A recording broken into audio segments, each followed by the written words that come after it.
आज हम करेंगे Mahatma Gandhi and the nationalist movement का पार्ट नंबर 2। ये पार्ट थोड़ा इंटरेस्टिंग होने वाला है क्योंकि इसमें हम बेसिकली बात करेंगे नॉन कॉपरेशन मूवमेंट के बारे में। रॉलेट एक्ट आया था, उसके अगेंस्ट के एक्शंस लिए गांधी जी ने, तो इन सब चीज़ों के बारे में बात करेंगे। खिलाफत मूवमेंट, ये चीज़ें हम पहले भी 9th-10th में एक बार इंट्रोड्यूस हुई थे हमारे सामने, तो वही चीज़ें फिर से रिपीट होंगी। इनको हम डिटेल में पढ़ेंगे तो बहुत ज़्यादा मजा आने वाला है। तो सीधा स्टार्ट करते हैं हमारे इस वीडियो के पहले और इस चैप्टर के दूसरे टॉपिक से, the making and the unmaking of the non corporation.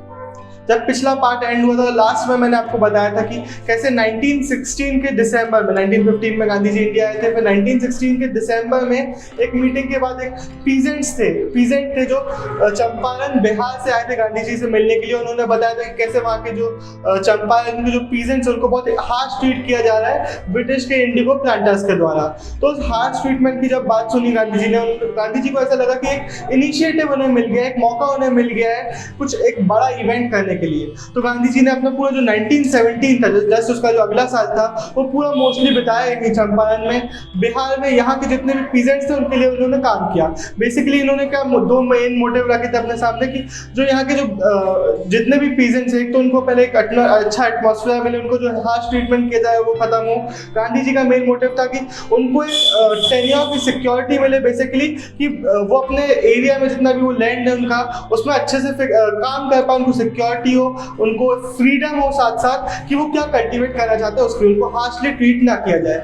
Basically एक और मेन चीज़ ये थी कि जो ब्रिटिशर्स थे वो फोर्स करते थे इन कल्टीवेटर्स को, बोलते थे आप इंडिगो उगाओ या फिर आप यही उगाओ, यही, इसके अलावा आप कोई और चीज़ नहीं करोगे, और हार्शली ट्रीट करते थे। तो उसको गांधी जी रोकना चाहते थे। तो इसलिए 1917 में मेनली उन्होंने गांधी जी ने चंपारण में अपना टाइम बिताया।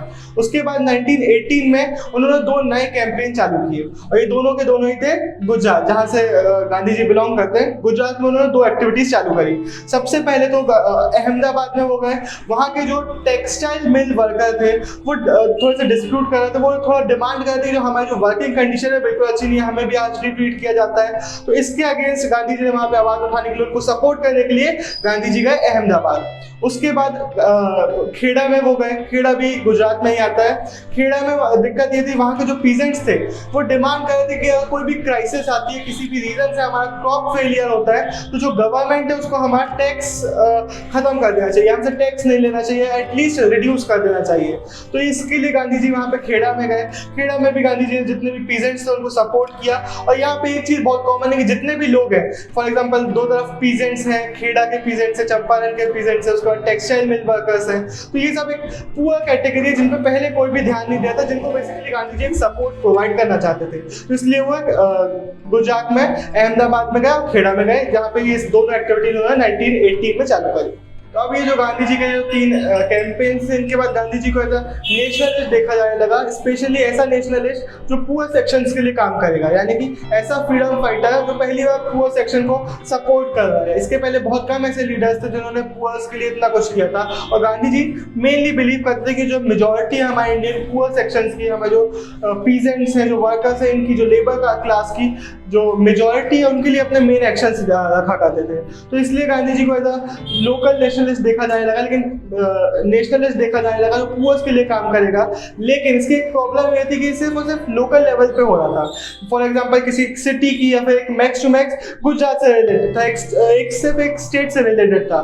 लेकिन गांधी जी सोच रहे थे कि अब हमें कुछ ऐसा करना है जो पूरे इंडिया को इम्पैक्ट करे, एक साथ पूरे इंडिया लेवल पे, एक नेशनल लेवल पे स्ट्रगल करना चाहते थे गांधी जी। इसका मौका इनको मिला भी 1919 में। हुआ क्या, एक वर्ल्ड वॉर चल रही थी 1914 से 1918 तक। वर्ल्ड वॉर में जितने भी ब्रिटिशर्स थे, जो गवर्नमेंट थी ब्रिटिश की, उन्होंने पूरे प्रेस को आज़ादी छीन ली थी, सेंसरशिप लगा दी थी। उसके साथ साथ वो एकदम कर दिया था कि डिटेंशन विदाउट ट्रायल की पॉलिसी लगा दी थी, यानी कि कोई भी बंदा उनको लगता था कि नहीं ये सही नहीं है, हमारे गवर्नमेंट की आवाज़ उठा सकता है, ये ग्रुप जो डिस्कशन कर रहा है, कुछ भी चल रहा है जो हमारे गवर्नमेंट के अगेंस्ट जा सकता है, तो किसी भी इंसान को ऐसे जेल में डाल देते बिना ट्रायल के। कोई कोर्ट में नहीं जाना, कोई कुछ नहीं कर सकते आप, हमने आपको जेल में डाल दिया क्योंकि हमें लग रहा है कि आप हमारे गवर्नमेंट के अगेंस्ट जा सकते हो। तो बेसिकली ये जो पॉलिसी अपनाई थी वैसे बहुत ज़्यादा क्रूएल थी, लेकिन सबको लगा था वर्ल्ड वॉर के बाद ही खत्म हो जाएगी। लेकिन हुआ क्या, सर सिडनी रॉलेट की एक कमेटी थी, ये कमेटी के हेड थे, इनकी कमेटी ने डिसाइड किया कि इन पॉलिसीज को हम आगे भी चलाएंगे। इसको हम जानते हैं रॉलेट एक्ट के नाम से। रॉलेट एक्ट की सबसे खतरनाक चीज़ ये थी, सबसे बेकार चीज़ ये थी कि ये जो डिटेंशन विदाउट ट्रायल की जो पॉलिसी थी ये हर जगह लागू हो रही थी इसके वर्ल्ड वॉर के बाद भी। तो अभी ये पूरे देश के लिए बहुत बड़ी प्रॉब्लम थी कि अब बेसिकली किसी भी इंडियन को ये जेल में डाल सकते थे, कोई कोर्ट नहीं है, आप कहीं पे जस्टिस नहीं मांग सकते। तो ये बहुत खतरनाक पॉलिसी थी, लेकिन गांधी जी को एज अ इनिशिएटिव लगा, गांधी जी को लगा एक अच्छा मौका है पूरे एक नेशन वाइड स्ट्रगल करने का। तो गांधी जी ने इसके जो रॉलेट एक्ट है इसके अगेंस्ट अपना कैंपेन चालू किया और गांधी जी ने बोला कि अब पूरा हमारा जो नेशन है इस रॉलेट एक्ट के अगेंस्ट जाएगा। गांधी जी ने एक बंद का कॉल दिया, तो पूरे नॉर्थ और वेस्ट पार्ट जो इंडिया का है हर जगह पे बंद हो गया, यानी कि लोगों ने स्कूल को बंद करवा दिया, अपने शॉप्स बंद रखे। तो पूरा जो नेशन था धीरे धीरे स्टैंड स्टिल पोजीशन में आने लगा, यानी कि एकदम देश रोकने सा लगा था। क्योंकि सब लोग एक साथ गांधी जी की बात मान रहे थे, जो ये बंद का कॉल था, बंद करवाने का, स्ट्राइक्स करवाने का, ये हर जगह फॉलो होने लगा। तो जितने भी लोग थे अपनी जो जिस तरीके से भी बंद कर सकते थे, स्ट्राइक्स कर सकते थे, वो लोग कर रहे थे। और स्पेशली इसका इम्पैक्ट हमें देखने को मिला सबसे ज्यादा पंजाब के एरिया में। पंजाब का एरिया एक ऐसा है जहाँ पे जो ये वॉर थी, वर्ल्ड वॉर 1914 से 1918 की, यहाँ पे ब्रिटिशर्स की जो आर्मी थी उसमें बहुत सारे एक परसेंटेज इंडियन लोगों का भी था, और मेनली पंजाब से बहुत सारे ऐसे सोल्जर्स थे पंजाब से जो ब्रिटिशर्स के लिए फाइट कर रहे थे। तो उन्हें क्या लगा था कि जब वर्ल्ड वॉर खत्म होगी तो ब्रिटिशर्स इनको रिवॉर्ड देंगे, अच्छे से ट्रीट करना चालू करेंगे, थोड़ी सी रिस्पेक्ट करेंगे इन लोगों को। लेकिन उनको बदले में क्या मिला, ये रॉलेट एक्ट। तो इसके अगेंस्ट पंजाब साइड में बहुत ज्यादा गुस्सा था ब्रिटिशर्स के अगेंस्ट, तो इसलिए भी यहाँ पंजाब में हमें इसकी इम्पैक्ट बहुत ज्यादा देखने को मिलता है।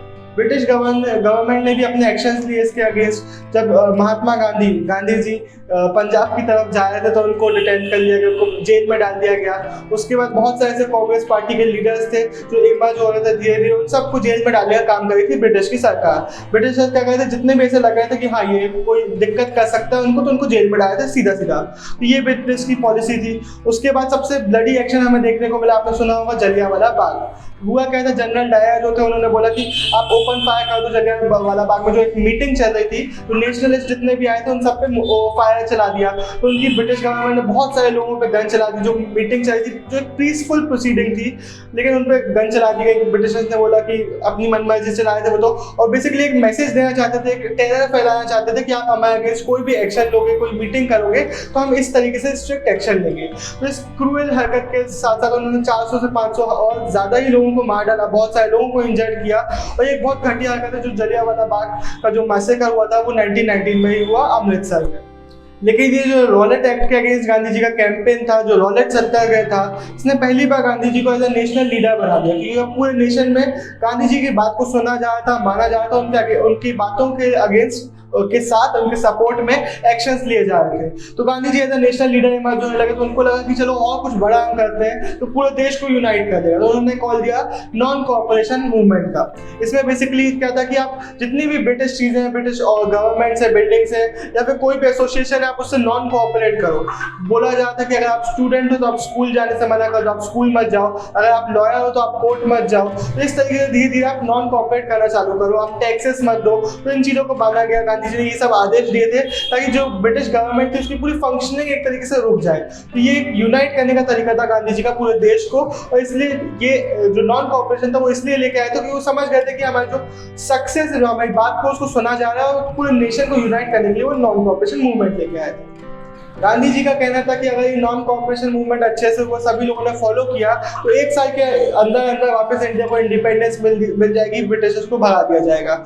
ये गांधी जी का कहना था। गांधी जी को लगा कि चलो ये जो मूवमेंट ये अच्छा खासा चल रहा है, इसको और थोड़ा ब्रॉडन किया जाए। तो उन्होंने खिलाफत मूवमेंट के साथ इसको यूनाइट कर दिया। पहले मैं आपको खिलाफत मूवमेंट समझा देता हूँ। टर्किश में केमल अतातुर्क नाम के लीडर ने मुस्लिम जो लीडर थे उनको हटा दिया था उनके रीजन से। तो बेसिकली ये खिलाफत मूवमेंट शौकत अली और मोहम्मद अली ने स्टार्ट किया था। इन दो लोगों ने इस मोटिव से स्टार्ट किया था कि वापस जितना भी ओटोमन एम्पायर में जो सेक्रेड प्लेसेस है जो मुस्लिम्स थी, वहां पे वापस खलीफा, मुस्लिम के लीडर को वापस जगह दी जाए। ये लोग चाहते थे कि मुस्लिम लीडर जो खलीफा है उनको वापस अपना लैंड मिल जाए, जो सेक्रेड जो मानते हैं जगहों को उनको वापस उनको मिल जाए, ताकि जो इस्लामिक फेथ है उसको वो लोग डिफेंड करके रख पाए। तो ये वो लोग की चाहत थी। तो गांधी जी ने एक मौका इसमें भी देख लिया कि उनको लगा कि अगर हमने खिलाफत मूवमेंट को नॉन कोऑपरेशन मूवमेंट के साथ जोड़ दिया तो मुस्लिम भी यूनाइट हो जाएंगे बाकी सारे इंडियंस के साथ, साथ और एक मूवमेंट में उतर आएंगे। तो ये जो यूनिटी का प्लान था गांधी जी का, एक सबको एक अम्ब्रेला के नीचे लाने की कोशिश कर रहे थे गांधी जी, इसलिए उन्होंने खिलाफत मूवमेंट और नॉन कॉर्पोरेशन मूवमेंट को एक साथ जोड़ दिया। इसके बाद बहुत बड़ी एक यूनिटी बन गई थी ब्रिटिशर्स के अगेंस्ट। तो ये तरीका था गांधी जी का एक यूनिटी को पूरे इंडिया में स्प्रेड करने का, और इसके बाद एक बहुत बड़ा एक मूवमेंट चालू हो गया था ब्रिटिशर्स के अगेंस्ट। तो ब्रिटिश कॉलोनियल रूल के अगेंस्ट ये सबसे बड़ा एक मूवमेंट उभर के सामने आया, एक बहुत बड़ा मूवमेंट बन गया था जो इंडिया के इतिहास में इसके पहले कभी भी नहीं बना था। तो ये एक अच्छा खासा मूवमेंट बन रहा था जहाँ पे जितने भी स्टूडेंट्स ने स्कूल कॉलेज जाना बंद कर दिया था, कोई भी लॉयर कोर्ट में नहीं जा रहा था, तो जितने भी गवर्नमेंट से एसोसिएटेड बिल्डिंग से जो काम थे उन सबको रोक दिया जा रहा था। बहुत सारे लोग अपने वर्कर्स क्लास अपने अपने तरीके से अपनी अपनी स्ट्राइक्स कर रहे थे, और बहुत सारी स्ट्राइक्स हमें अलग अलग टाउन्स और सिटीज़ में देखने को मिली। अगर हम ऑफिशियल स्टेट्स के बारे में बात करें तो करीब करीब 1921 में 396 स्ट्राइक्स देखने को मिली, जिसमें 6 लाख लोगों ने पार्टिसिपेट किया, 6 लाख वर्कर्स ने पार्टिसिपेट किया, और लगभग 70 लाख वर्क डेज का नुकसान हुआ। तो इतना बड़े नंबर्स में हमें देखने को मिलता है कि पूरे इंडिया में इन बातों को सुना जा रहा था, लोग अलग अलग तरीके से स्ट्राइक्स पे जा रहे थे।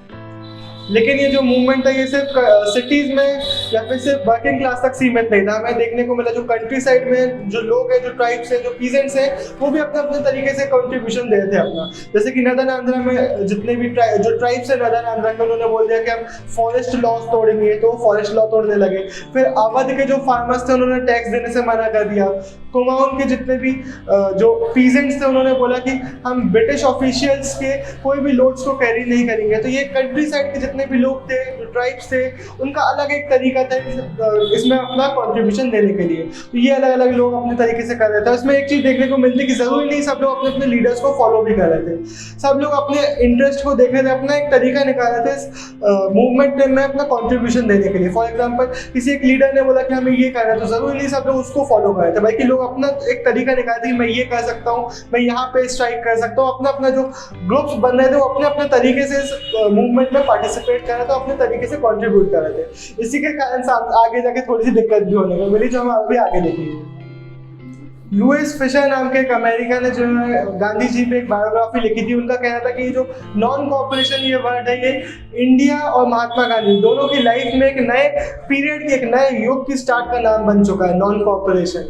तो ये बहुत बड़ा इम्पैक्टफुल एक मूवमेंट हमें देखने में मिल रहा था पूरे इंडिया में। जितने भी लोग थे वो अब यूनाइट हो गए थे, अलग अलग लोग, और सब लोग डिनाई कर रहे थे ब्रिटिश की अथॉरिटी को। इसके पहले हमने 1857 वाला हमने एक चैप्टर पढ़ा था, उसके बाद पहली बार ऐसा हुआ था कि पूरी जो ब्रिटिश की गवर्नमेंट थी उसको जमीन से हिला दिया गया था। पहली बार इतना बड़ा और इतना बड़ा एक मूवमेंट हमें पहली बार देखने को मिला था, जहाँ पूरी इंडिया एक साथ लगभग ब्रिटिशर्स के अगेंस्ट हो गई थी। सब लोग डिनाई कर रहे थे कि हमें अथॉरिटी अब नहीं चाहिए, और एक सेल्फ रूल के लिए एक प्रिपरेशन सा होता है कि अब हम खुद को गवर्न करने के लिए तैयार हैं। लेकिन फिर एक कांड हो गया जिसके बाद गांधी जी को इसको मूवमेंट को हटाना पड़ा। हुआ क्या, फरवरी 1922 में यूनाइटेड प्रोविंस, जो कि आज की डेट पे उत्तर प्रदेश और उत्तरांचल के अंदर आता है, वहाँ पे एक चौरी चौरा नाम की एक जगह पे, चौरी चौरा में एक बस्ती के अंदर एक पुलिस स्टेशन पे लोगों ने, कुछ पीजेंट्स ने आग जाके लगा दी। ये आप चौरी चौरा आप अच्छे से मैप में देख लीजिएगा यूपी में, वहाँ पे ये कई बार क्वेश्चन पूछा जाता है कि मैप में आप चौरी चौरा को मार्क करो। तो हुआ क्या, इस चौरी चौरा की इस बस्ती के पुलिस स्टेशन में आग लगा दी गई कुछ पीजेंट्स के द्वारा, और इस आग में बहुत सारे वहाँ के जो कॉन्स्टेबल्स थे उनकी डेथ हो गई, और ये बिल्डिंग्स पूरी जला दी गई। महात्मा गांधी का कहना था कि ये बिल्कुल भी सही नहीं हुआ, आप कितना भी ब्रिटिश गवर्नमेंट के अगेंस्ट हो जाओ, आपके पास कोई राइट नहीं है लोगों को मारने का, आप ये ऐसा मर्डर नहीं कर सकते। ये गांधी जी को बिल्कुल भी सही नहीं लगा। गांधी जी चाहते थे कि हमें एक पीसफुल एक अग्रेशन रखना है, जैसे कि मैंने शायद आपको पहले बताना भूल गया, जो मूवमेंट है ये इतना ही नेगेटिव था कि पीसफुल रह सको, लेकिन इतना पॉजिटिव था कि एक इफेक्टिव मूवमेंट चल रहा था। तो गांधी जी इसको एक पीसफुल मूवमेंट रखना चाहते थे, तो इसलिए इसके बाद गांधी जी को ये बिल्कुल सही नहीं लगा कि ये वायलेंट होता जा रहा है, इसलिए गांधी जी इसको कॉल ऑफ करवा दिया। लेकिन ऐसा नहीं है कि जितने भी एक्शंस थे वो सिर्फ और सिर्फ इंडिया की तरफ से लिए जा रहे थे। ब्रिटिशर्स भी बहुत क्रूएल्टी से रिस्पॉन्ड कर रहे थे, उनको भी समझ में आ गया था कि इसको अगर हमने रोका नहीं तो बहुत गलत अगेंस्ट चीज़ें हमारे हो सकती हैं। तो जितने भी इंडियंस पार्टिसिपेट कर रहे थे इन मूवमेंट्स पे, इन अटैक कर रहे थे ब्रिटिश गवर्नमेंट को, रूल्स तोड़ रहे थे, उन सबको जेल में डाला जाता था। हजारों लाखों इंडियंस को जेल में डाल दिया गया था। महात्मा गांधी खुद को 1922 मार्च में जेल में डाल दिया गया था। लेकिन वहाँ पे बहुत एक इंटरेस्टिंग स्पीच देखने को मिली जेल के जो जज थे, जो ट्रायल दे गांधी जी के लिए, उनके द्वारा। उन्होंने बोला कि मैंने पहली बार ऐसा पैट्रियट यहाँ पे देखा है, पहली बार एक लीडर मैं देख रहा हूँ इस कोर्ट के अंदर। गांधी जी से वो बहुत ज़्यादा इंस्पायर्ड थे, इम्प्रेस हो गए थे। उनका कहना था, क्योंकि गांधी जी जो एक लीडर थे वो एक अलग ही बैकग्राउंड से आते थे, लेकिन फिर भी एक पुअर इंडिया को, जो पुअर सेक्शन थे उनको लीड कर रहे थे। तो उनका कहना था कि बहुत ज़्यादा इंस्पायरिंग आपको मुझे आप में एक लीडर दिखता है। जितने भी लोग हैं वो आपसे बहुत ज़्यादा इंस्पायर होते हैं, आपको एज अ आइडल देखते हैं। जो ऐसे भी लोग जो आपके अगेंस्ट हैं, जो आपके ओपिनियन से साथ नहीं रहते, लेकिन वो भी आपको ऐसा देखते हैं, अपना आइडल देखते हैं, आपसे बहुत कुछ आपकी लाइफ से, आपसे एक्शन से सीखने को मिलता है उनको। ये उनका कहना था। इनने आखिर में इन गांधी जी को 6 साल की सजा सुनाई इस आरोप में कि आप गवर्नमेंट के अगेंस्ट गए थे। लेकिन फिर इन्होंने ये भी कहा कि अगर गवर्नमेंट किसी रीजन से आपकी सजा को कम कर देती है तो मैं उनसे इस जगह पे सबसे ज़्यादा खुश मैं ही होगा। तो ये कहना था यहाँ के जज CN ब्रूमफील्ड का। 1916 में गांधी जी ने एक BHU में स्पीच दी थी, जिसके बारे में हमने पढ़ा था। वहाँ पे गांधी जी ने बोला था कि मैं नेशनलिज्म की जो फीलिंग है इंडिया में उसको रिवॉल्यूशनराइज करना चाहता हूँ, और इसके जो जितने भी हमारे मेजॉरिटी है, पुअर सेक्शन है, आर्टिजन्स हैं, पीजेंट्स हैं, लेबरिंग जो फोर्स है हमारी, उनके अंदर नेशनलिज्म की भावना भरना चाहता हूँ। उनके अंदर देशभक्ति लाना चाहता हूँ कि वो लोग भी, उनके अंदर ऐसा फीलिंग लाना चाहता हूँ कि स्वराज के लिए वो लोग भी देखें। और 1922 तक उन्होंने अपने एक्टिविटीज़, अपने मूवमेंट्स, अपने सत्याग्रह, इनके थ्रू ये फीलिंग सबके अंदर ला भी दी थी। अब लोग स्वराज की तरफ देख रहे थे और गांधी जी को अपना as a saviour, as a leader देखने लगे थे, और गांधी जी की पॉपुलैरिटी बहुत ज़्यादा बढ़ती जा रही थी। इसके बहुत सारे रीजंस भी थे, जैसे कि गांधी जी का जो लाइफस्टाइल था वो एकदम सिंपल लाइफस्टाइल था। नॉर्मल कपड़े पहनते थे, एज एफ कि वो एकदम कनेक्ट कर पाते थे अपने लाइफस्टाइल के कारण नॉर्मल जो इंडिया की मेजॉरिटी है, जो पुअर सेक्शन है, उनके साथ। जो इसके पहले के जितने भी लीडर्स थे वो एकदम रिच क्लास के रिप्रेजेंटेटिव दिखते थे, क्योंकि वो कुर्ता पजामा पहनते थे। बुक में लिखा है कि एकदम सूट पहनते थे, बंद गला पहनते थे, ये सब पहना करते थे और एकदम रिच लोगों के रिप्रेजेंटेटिव दिखते थे। और उसके दूसरी तरफ गांधी जी जो थे एकदम सिंपल धोती पहनते थे, जो कि उनको कनेक्ट करवाती थी जो हमारी लोकल पॉपुलेशन है उसके साथ वो यूज करते थे चरखा। अब ये जो चरखा चीज़ है एकदम सिंबॉलिक है। चरखा के थ्रू गांधी जी बहुत सारी चीज़ें दिखाना चाहते थे। गांधी जी का कहना था कि हमें बिल्कुल भी गुलाम नहीं बनना चाहिए मशीन्स का, बल्कि चरखा को यूज़ करना चाहिए, क्योंकि ये एक बहुत अच्छी चीज़ है कि हमें ये बिल्कुल गुलाम बनाने से बचाता है। उसके साथ साथ हमें, अगर आप गरीब हो तो आपको एक वर्क दे सकता है कुछ पैसा कमाने के लिए, साथ साथ आपकी जो डिपेंडेंसी है मशीन्स पे जो वो एकदम कम हो जाएगा, आप इंडिपेंडेंट बन सकते हो। तो एक इंडिपेंडेंट सोच का भी एक सबूत था, और ये एक सिंबॉलिक वैल्यू बना। और इसी के कारण यही कुछ रीजंस थे कि गांधी जी की पॉपुलैरिटी एकदम से क्यों बढ़ने लगी, जो 1921-22 तक बहुत ज़्यादा पीक पे चली गई थी। इसके साथ एक शाहिद अमीन नाम के हिस्टोरियन ने उन्होंने बताया है, उन्होंने ट्रेस किया गांधी जी की एक इमेज, एक लोकल जो प्रेस थी उसके अंदर एक बहुत ज़्यादा खबर बची थी कि गांधी जी उत्तर प्रदेश गए हैं, गांधी जी यहाँ गए, यहाँ पे स्पीच दे रहे हैं, ऐसी खबरें बचती थी। तो एक हिस्टोरियन है, शाहिद जो हिस्टोरियन है, उन्होंने एक इमेज निकाली जहाँ पे ईस्टर्न उत्तर प्रदेश के जो पीजेंट्स हैं उनके साथ गांधी जी खड़े हैं। तो ऐसे ही अलग अलग गांधी जी विजिट कर रहे थे जगहों पर, वहाँ पर बहुत ज़्यादा भीड़ उमड़ रही थी गांधी जी को देखने के लिए। करीब 1000 की तादाद में लोग देखने को आ जाते थे। जब यहाँ पे गांधी जी ने फरवरी 1921 में अपनी स्पीच दी तो बहुत सालों तादाद में लोग इनको देखने के लिए आए थे। ऐसे ही एक गोरखपुर का एक न्यूज़पेपर है, हिंदी न्यूज़पेपर उस टाइम का, उसने ऐसे सीन को बताया जहाँ पे गांधी जी भाटनी में एक एड्रेस करने गए थे, जनता को स्पीच देने गए थे, और वहाँ से उन्होंने ट्रेन पकड़ी थी गोरखपुर के लिए। और जब अलग अलग स्टेशन आए तो वहाँ पे हज़ारों की तादाद में लोग गांधी जी को देखने के लिए आ रहे थे, मिलने भी नहीं, सिर्फ देखने के लिए। और कुछ लोग नहीं, 15-20 हज़ार से भी ज़्यादा लोग गांधी जी को देखने आ रहे थे। उस समय 15-20 हज़ार बहुत ज़्यादा होता था बिना सोशल मीडिया के, और इतनी भीड़ देख के भी गांधी जी को बहुत ज़्यादा खुशी होती है। जैसे कि अलग अलग चौरी चौरा आ रहा था स्टेशन, गौरी बाजार आ रहा था, ऐसे नुनखा आ रहा था, ऐसे अलग अलग जैसे जैसे स्टेशन आ रहे थे वहाँ पे लोग गांधी जी को देखने के लिए आ रहे थे। ऐसे ही गांधी जी एक स्टेशन आया कुश्मी नाम का, जो कि एकदम जंगल के बीच में स्टेशन है, और जैसे ही गांधी जी ने देखा बाहर तो वहाँ पे 10,000 से भी ज़्यादा लोग गांधी जी को देखने के लिए आए थे। तो ये देख के उनको बहुत ज़्यादा खुशी हुई। उसके बाद देवरिया में भी बहुत सारे लोग आए थे जो चाहते थे कि गांधी जी को कि कुछ ऑफर कर पाए, डोनेशन दे पाए, भेंट जो अपने घर से लेके आए थे, पैसा लेके आए थे, वो सब गांधी जी को देना चाहते थे। वहाँ पे तो गांधी जी ने लोगों को बोल दिया कि नहीं, आप गोरखपुर आओ, वहाँ पे हमें देना जो भी आप देना चाहते हो। लेकिन फाइनली जब चौरी चौरा का स्टेशन आया तो वहाँ पे एक जन ने गांधी जी के हाथ में कुछ पकड़ा दिया, पैसे पकड़ा दिए होंगे, मतलब एज अ ऑफर करना चाहते थे डोनेशन को, कि वो भी कंट्रीब्यूट करना चाहते थे गांधी जी के सपोर्ट में।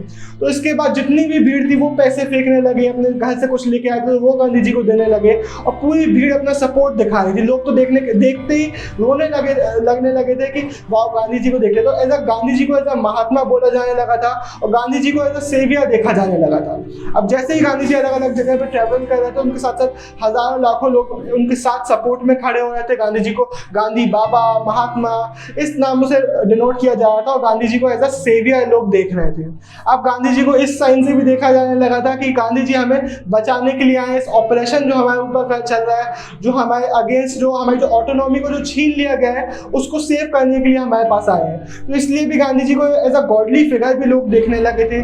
महात्मा नाम भी डिनोट करता है कितनी रिस्पेक्ट लोगों के मन में गांधी जी के तरफ आने लगी थी। और एक कुछ र्यूमर्स भी फैल रहे थे गांधी जी के साथ साथ कि जैसे अगर कोई बंदा गांधी जी के अगेंस्ट आवाज उठाएगा तो उसका घर टूट जाएगा, उसकी क्रॉप फेलियर हो जाएगा, और कोई भी जो ब्रिटिश ऑफिशियल्स हैं वो भी गांधी जी से नीचे आएंगे, उनकी भी पावर अब दब जाएगी, और गांधी जी हमारे देश में आज़ादी लेके आएंगे। तो ऐसी बातें एकदम फैलने लगी थी पूरी सोसाइटी में, और गांधी जी की पॉपुलैरिटी एकदम छप्पर फाड़ रही थी।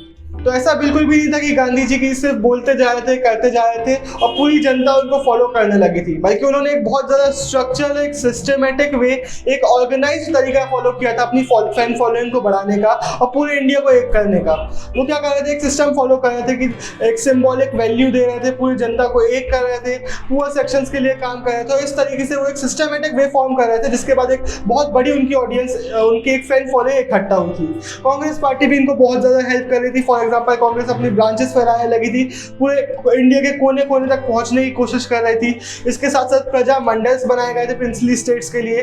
प्रजा मंडल्स में क्या होता था, यानी कि छोटे छोटे यूनिट्स, एक ऑर्गेनाइजेशंस बनाए थे जहां पे अलग अलग प्रिंसली स्टेट्स में, जिनका मेन काम हो रहा था कि ब्रिटिशर्स को, आपको ब्रिटिश अथॉरिटी को अगेंस्ट आपको अपोज करना है, जितने भी इल प्रैक्टिसेस हो रहे हैं उनको अपोज करना है, ऑपरेशन के अगेंस्ट आपको जाना है और नेशनलिज्म की भावना को फैलाना है पूरे प्रिंसली स्टेट्स में। तो ये एक तरीका था जो फॉलो किया जाता पूरे इंडिया में गांधी जी और कांग्रेस के द्वारा।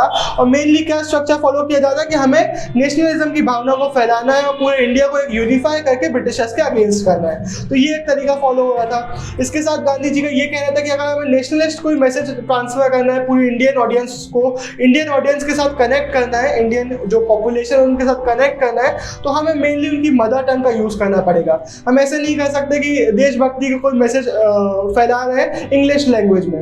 ये तो वो लैंग्वेज है जो हम पे इम्पोज की जा रही है फोर्सफुली। ये हमारी लैंग्वेज नहीं बल्कि ब्रिटिशर्स की लैंग्वेज है, हमारे रूलर्स की लैंग्वेज है, हमें बल्कि मदर टंग का यूज करना पड़ेगा।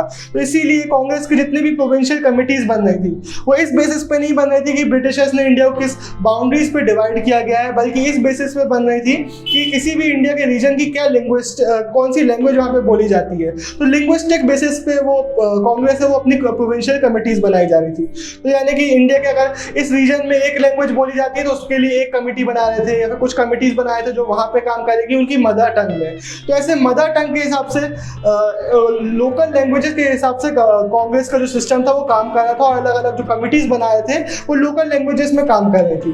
तो ये एक तरीका था कि जो जहाँ पहले कुछ छोटे छोटे एरियाज में इंडिया के ध्यान भी नहीं दिया जाता था, अब वहाँ पे भी उनकी लोकल लैंग्वेजेस पे नेशनलिस्ट मैसेजेस फैलाए जा रहे थे। तो बेसिकली वही बात जो गांधी जी ने बोली थी कि मुझे नेशनलिज्म को कन्वर्ट करना है, पूरे इंडिया के अंदर नेशनलिज्म की फीलिंग लेके आना है, वो अब किया जा रहा था। पूरे इंडिया को एक करने की कोशिश की जा रही थी और सबको अपने अपने लोकल लैंग्वेज में, लोकल तरीके से मैसेज दिए जा रहे थे, एक यूनिफाई करने की कोशिश की जा रही थी।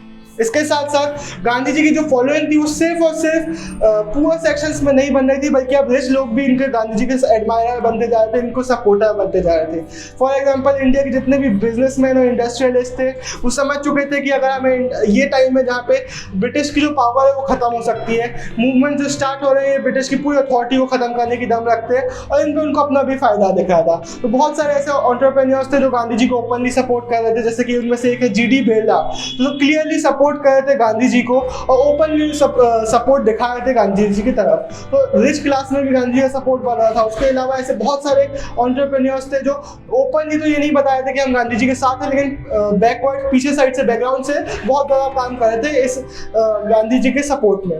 तो इस तरीके से जो गांधी जी की फैन फॉलोइंग थी अब हर क्लास में, पूरे इंडिया में फैलने लगी थी। Rich class, top most class से बॉटम मोस्ट क्लास तक सब लोग गांधी जी के एडमायरर बन रहे थे, सब लोग गांधी जी को फॉलो कर रहे थे। तो ये रीजन थे। हालांकि जो इंडस्ट्रियलिस्ट थे उनके अलग रीजन थे, जैसे कि फॉर एग्जाम्पल पीजेंट्स हो गए, उनका ये मानना था कि गांधी जी हमें बचाएंगे, हमारे जो ऑपरेशन है उसको खत्म करेंगे, इसलिए वो गांधी जी को सपोर्ट कर रहे थे।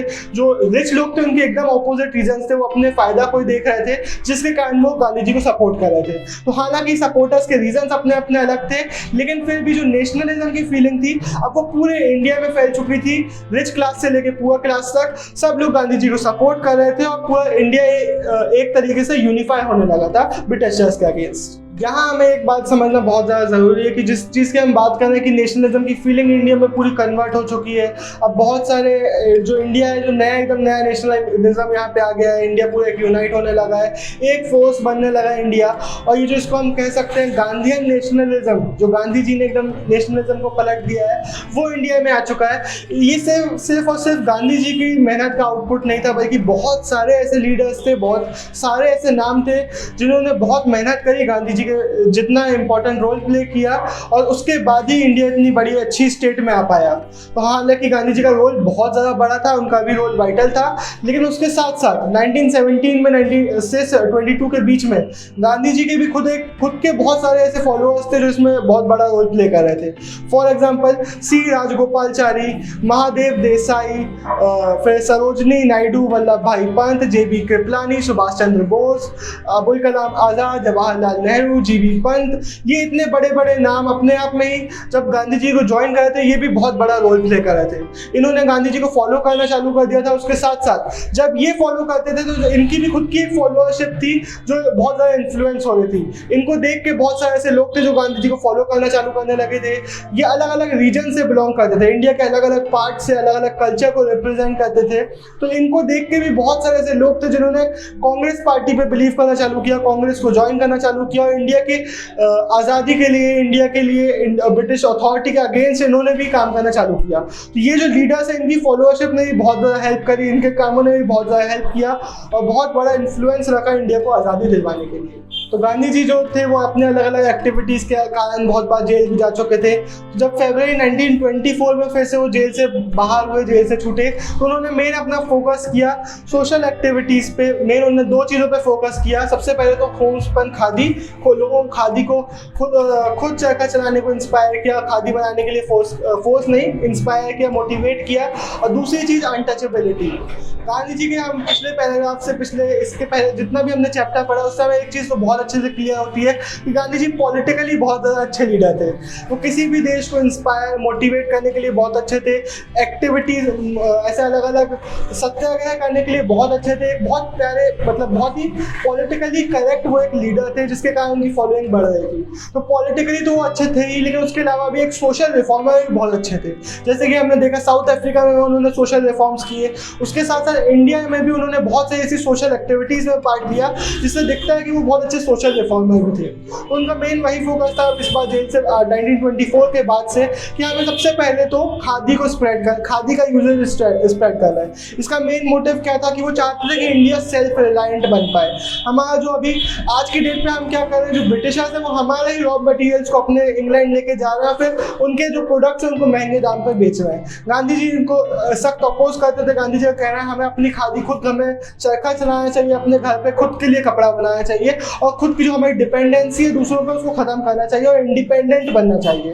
तो ये रीज़न था कि क्यों उससे अब खादी को बहुत ज़्यादा प्रमोट कर रहे थे और बहुत सारे लोगों को उन्होंने इंस्पायर भी किया खादी बनाने के लिए। इसके अलावा वो अनटचेबिलिटी और जितनी भी इल प्रैक्टिसेस, सोशल इल प्रैक्टिसेस है इंडिया की, जैसे कि अनटचेबिलिटी के अलावा चाइल्ड मैरिज हो गया, इन सब के अपोज में वो बहुत सारी एक्टिविटीज़ कर रहे थे। इसका मेन रीज़न क्या था कि वो ये चीज़ बहुत अच्छे से समझते थे पॉलिटिकली करेक्ट और सोशल रिफॉर्मर होने के नाते कि हमें अगर ब्रिटिशर्स के अगेंस्ट आवाज़ उठानी है, अगर हमें हिंद स्वराज का सपना देखना है, तो सबसे पहले तो हमारे जो अंदर के इविल है उनको हमें मिटाना पड़ेगा। हमारे अंदर जो हमारे खुद की देश की लड़ाइयाँ हैं उनको ख़त्म करना पड़ेगा। तो ये रीज़न था कि क्यों वो अनटचेबिलिटी के अगेंस्ट बहुत स्ट्रिक्टली आवाज़ उठाते थे, कैसे क्यों उन्होंने हरिजन नाम के टर्म दिए, क्यों उन्होंने दलित्स के लिए इतना ज़्यादा किया। इसके अलावा वो हिंदू मुस्लिम हार्मनी के लिए भी बहुत सारी एक्टिविटीज़ करते थे, जैसे कि हमें देखने को मिला कि उन्होंने अपने मूवमेंट को ज्वाइन कर लिया खिलाफत मूवमेंट के साथ हिंदू और मुस्लिम हार्मनी को प्रमोट करने के लिए। तो वो एक इंडिया का सपना देखते थे, वो इंडिया को यूनिफाई करने का सपना देखते थे और इसके लिए उन्होंने बहुत सारी एक्टिविटीज़ भी करी। तो ये था गांधीयन वर्क करने का स्टाइल, गांधी जी के इंडिया को यूनिफाई करने का स्टाइल और गांधी जी का इंडिया को फ्रीडम दिलाने का स्टाइल। तो इसी के साथ ये जो हमारा सेकंड पार्ट है ये खत्म होता है। अब हम मिलेंगे हमारे थर्ड पार्ट पे। होपफुली आपको सब कुछ समझ में आएगा। कोई भी डाउट हो तो आप कमेंट बॉक्स में पूछ सकते हैं। And if you like the video your friends might too, तो प्लीज शेयर विद देम। अगर आपको अच्छा लगा तो लाइक जरूर करना, कमेंट में कोई भी डाउट पूछ सकते हैं। Thank you for watching and signing off.